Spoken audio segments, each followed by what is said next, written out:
A lot of people probably don't expect to hear this from me. Usually I talk about what you should stop buying. The car payment that keeps you broke, the luxury watch that only impresses strangers, the phone upgrade that doesn't really change anything.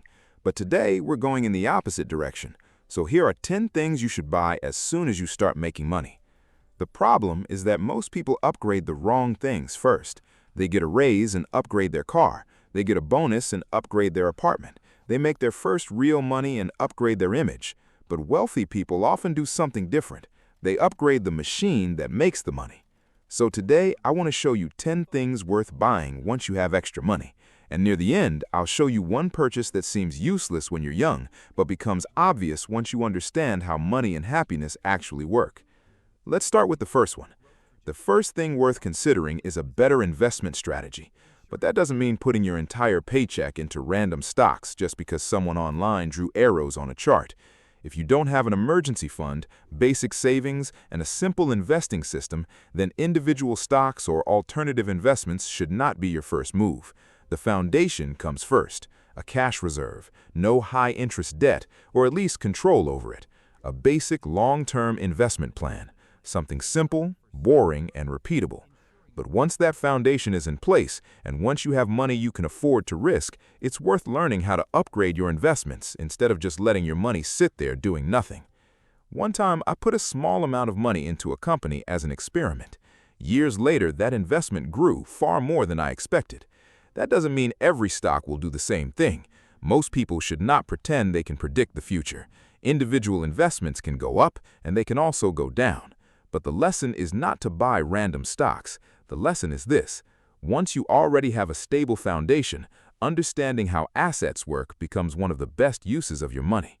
And assets are not just stocks. Some people collect classic cars, rare watches, or buy pieces of art.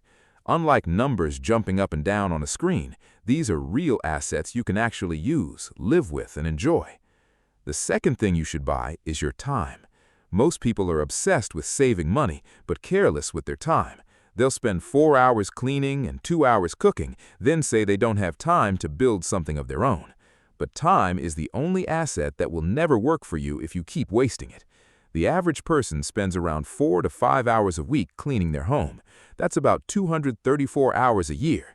Now imagine having 10 extra full days that you could put toward a business or a side hustle. How much extra money could you make? And that leads to another question. When should you start delegating household tasks since hiring people costs money? The answer comes down to one simple number: your hourly rate. Take how much you make in a month and divide it by the number of hours you work.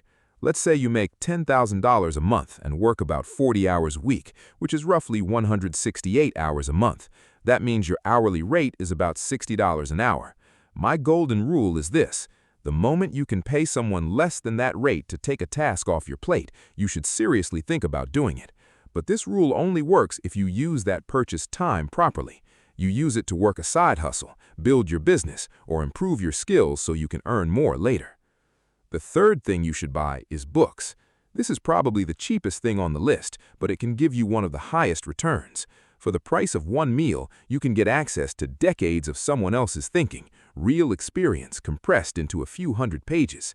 A good book can save you from spending 10 painful years learning the same lesson the hard way. I used to hate reading. In school, books felt like punishment. Reading felt slow, boring, and disconnected from real life. But one day, a classmate gave me a biography of an entrepreneur who failed many times, was underestimated, built companies from scratch, and used creativity instead of credentials. That book changed something. It gave me a new mental model. It showed me a path I didn't even know existed. If you want to build wealth, here are 4 books worth reading. The Little Book of Common Sense Investing shows a simple, passive way to grow your money that quietly beats the professionals. The Millionaire Fast Lane exposes traditional financial advice as a trap and gives you a framework for building wealth faster through fast lane thinking. The E-Myth Revisited explains why most small businesses fail and how to build a business that can run without you, so you end up owning a business instead of just creating another job for yourself. How to Win Friends and Influence People teaches you how to connect with people and open almost any door, because in the end, almost everything comes down to relationships. Most people don't need more entertainment, they need better inputs.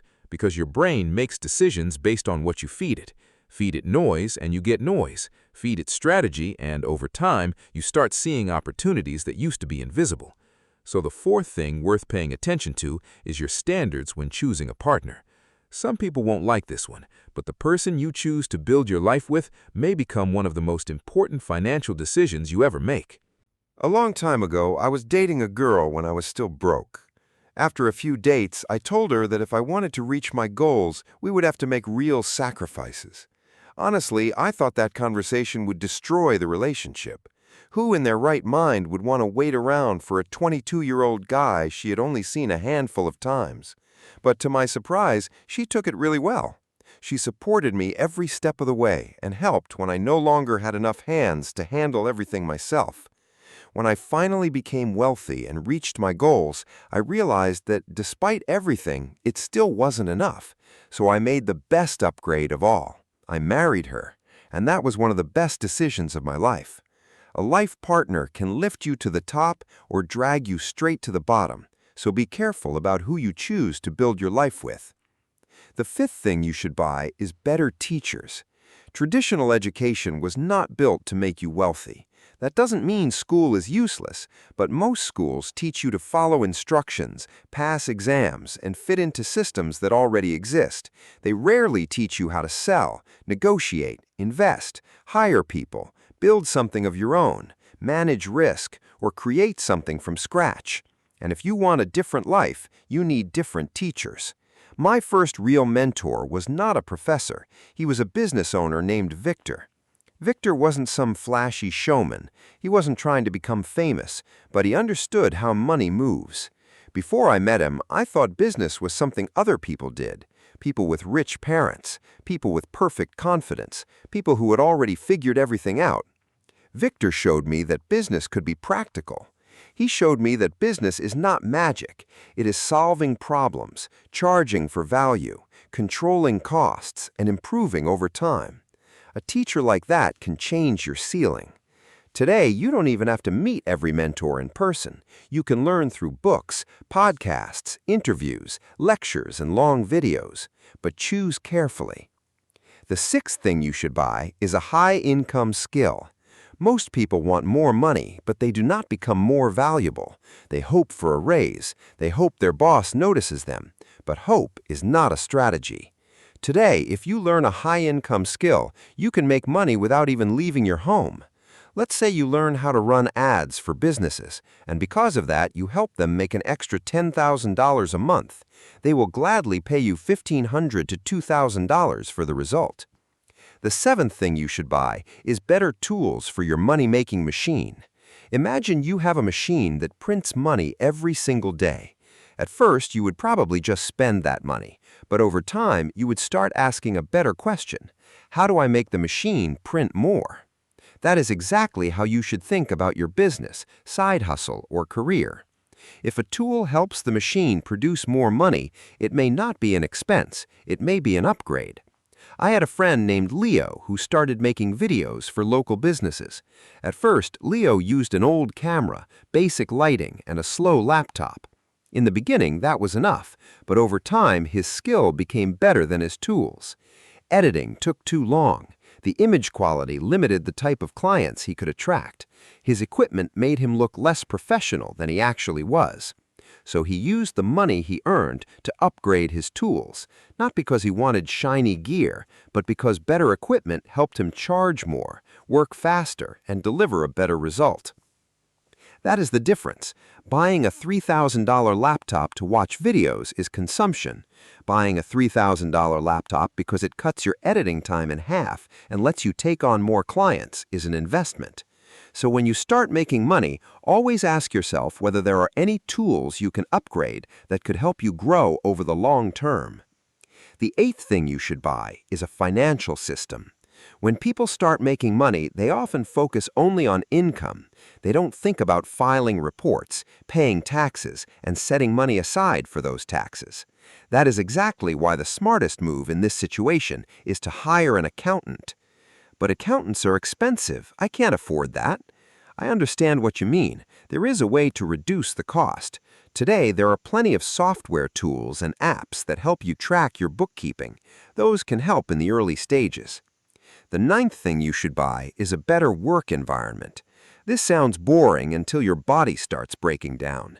Most people treat their body with neglect. If your back hurts, your focus drops. If your sleep is bad, your decisions get worse. If your workspace is uncomfortable, your output suffers. I bought an expensive chair before buying many things that would have looked more impressive. At the time, it seemed boring. Nobody compliments a chair the way they compliment a watch, but that chair allowed me to sit, write, edit, plan, and work long hours before destroying my back. The 10th thing you should buy is better sleep and recovery. This is something many people ignore, but studies show that lack of sleep reduces your decision-making ability roughly the same way alcohol intoxication does. I used to live like that for months, even years, just pushing through no matter what. That continued until about 3 years ago, when it almost killed me. I was driving home late at night after work. I had driven that route thousands of times, but because I was extremely tired, I wasn't thinking clearly. On top of that, the road was icy. I lost control, the car spun out, and at 60 miles per hour, I crashed into a tree. I survived by pure luck, and full recovery took almost 6 months. Don't get me wrong, hard work is important. It has played a huge role in my success throughout my life, and a few tough nights here and there are part of the process. But listening to your body and getting enough rest is just as important. Recovery is what allows the work to continue. A better mattress, blackout curtains, a normal sleep schedule, a fitness tracker, a gym membership you actually use. These are performance purchases. If your body breaks down, your goals become much harder to reach. Now, there is one more thing worth buying once you start making money, and this is where people most often misunderstand wealth. Every time you spend money, you go through 3 emotional stages: anticipation, the moment itself, and the aftertaste. When you buy a physical thing, the anticipation can feel good. A new phone, new shoes, a new watch. You wait for it, you imagine it, you think about how it will feel. Then you get it, and the moment feels good, for a while. But after a few weeks, the object becomes normal, the feeling disappears, and the item just sits there, getting older. That is why the aftertaste of physical things is low. Experiences work differently. A trip with people who matter to you, a concert, a once-in-a-lifetime event. The anticipation feels good, the moment itself feels good, and the aftertaste can last your entire life. You retell the story, you remember who was there, you remember how it felt. You become a slightly different person because of it. I don't remember every gadget I bought in my 20s. Most of them became outdated, broke, or were forgotten. But I remember my first big solo trip. I remember the first time I found myself in a room with people far more successful than me and realized they were not superhuman. I remember the moments that expanded my idea of what life could be. That is what the best experiences do. They don't just entertain you, they expand your life. But that does not mean you should spend every dollar on travel and ignore savings. That is not wisdom, that is avoidance with better photos. But once your foundation is stable, do not become the person who has money but no life. Money is not only for accumulation, it is for freedom, security, growth, and memory. So when money starts coming in, do not rush to upgrade your image.